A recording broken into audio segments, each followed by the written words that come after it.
So with that, I'm going to introduce Scott Gunnicle, and he's going to take us through that presentation. I'm going to take you through it in 6 minutes. That's what I was told. So I'm Scott Gunnicle. I'm very proud to be with this group today. Humbled to be in front of you all, doing some great work. It's exciting to see Kansas City. The interesting thing is I live 1 mile from here. I've never been on the T-Mobile campus before, so I'm excited to be here. Thanks for having us out here. It's really cool to be part of the fabric of our city and the excitement that's going around technology.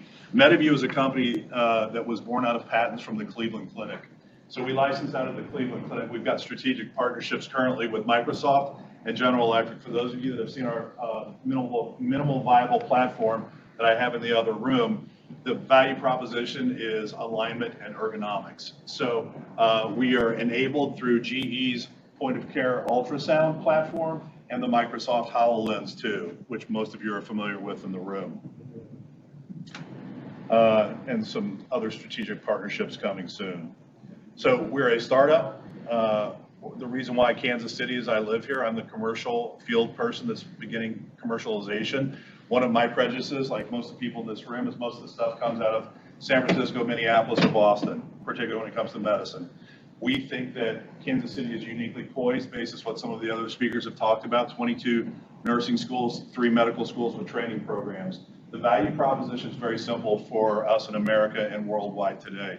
In America, the health system was built for 200 million people in 1960 post-Korean War. 350 million people, less doctors, less nurses coming through. Enabling platforms are going to be necessary to be developed to take care of those people. So we believe in democratizing good information and diagnosis, and therapeutics is going to involve mixed reality.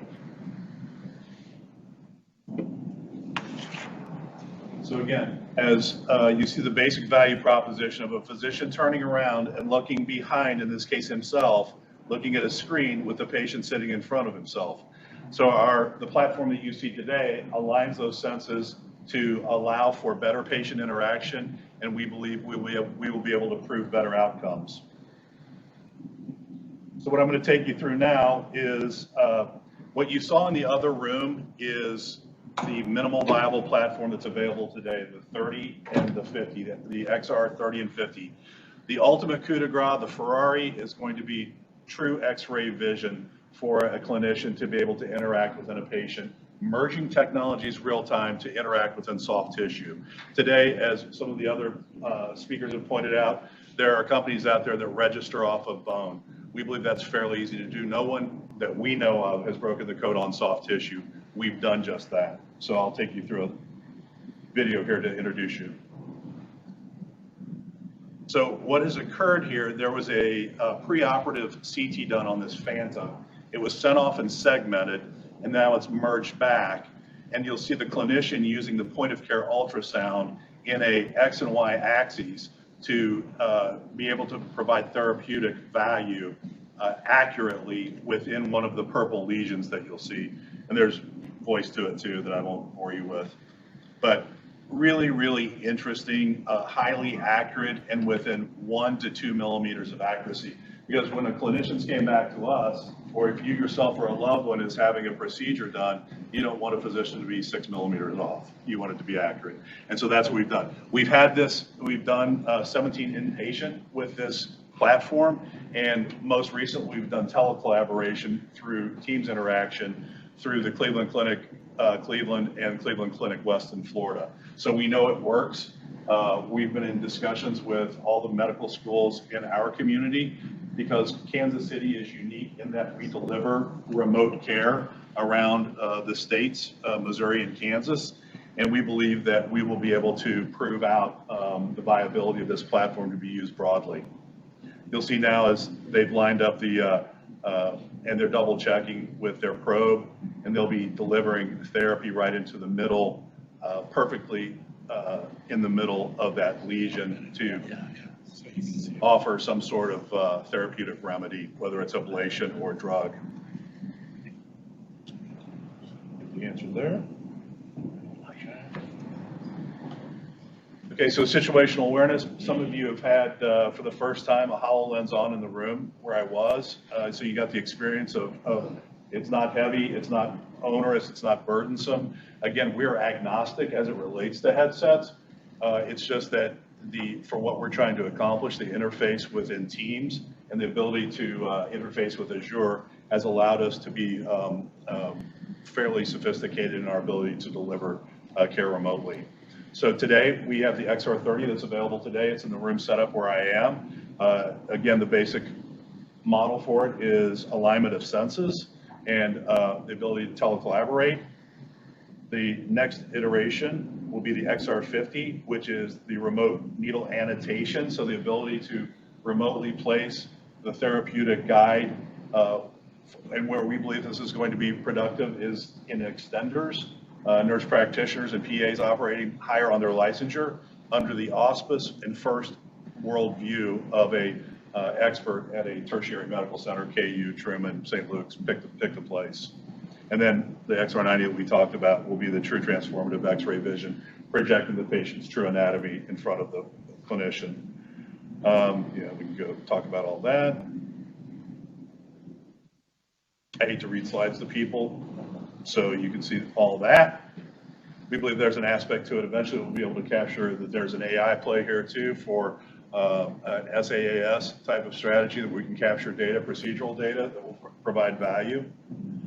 And then expansion opportunities. Today, with the XR30, we believe those use cases to be ED, emergency department, for those of you that don't know what that means, interventional radiology for centesises, and then pain block for PM&R, or for PM&R and pain anesthesiology. We think that's we know that to be a use case today.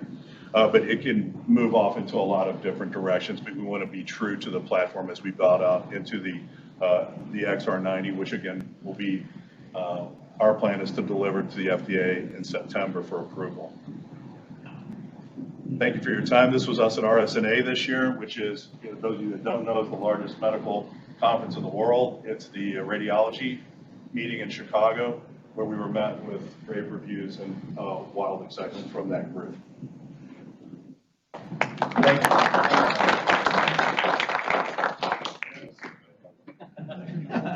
Questions for Scott? More out of curiosity, what's the approval process of getting something like this cleared for the FDA? Predicate device. So one will build off the other on point of care ultrasound.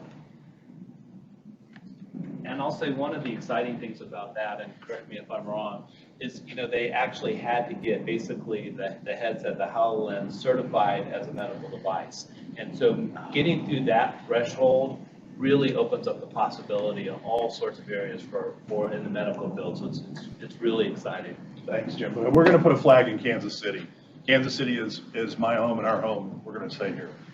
Well, that means you're eventually going to have to start calling Truman University Health. I don't know how I'm going to do that. I've worked there for so many years. It's always been Truman. Yeah. What's your bandwidth requirements for your solution for telemedicine, if you're distance? I don't know that answer. Okay. But you do. Did I mention I was commercial? Was that? Did I mention I was commercial? Oh, okay, you're commercial. But the plan is to do a telemedicine. Absolutely. We're being approached right now by luminaries throughout the country and at KU to look at some of that specific expertise that they provide throughout the state. Okay. And the technical support for Scott's side too. That winter storm hurt us too. We had a person supposed to be flying in to team up with Scott that couldn't get their flight in. Yeah, she flew to Detroit and stayed there. Joel? Well, I was going to ask a technical question, but just interested in the. I'll get the answer back to you. Okay.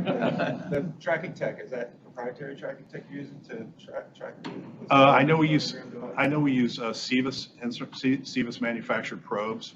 Do you know those folks up in Des Moines?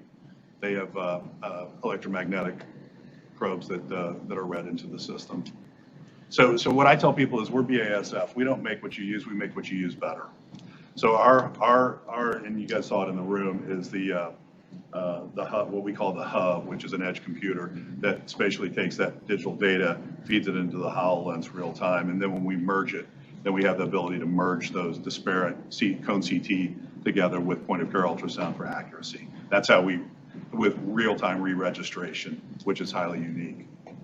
We can take one more How question. how long does it take once you take the initial image and then to have it converted to come back? How long does that That's a take? great Does it go question. somewhere else? Yeah, it does go somewhere else, and right now it's about 2 weeks, which is fairly standard procedurally. If you or a loved one has ever had an image segmented, it's about two weeks right now. They can rush it a little more quickly, but that's usually done on one visit, and then surgery is scheduled for another time.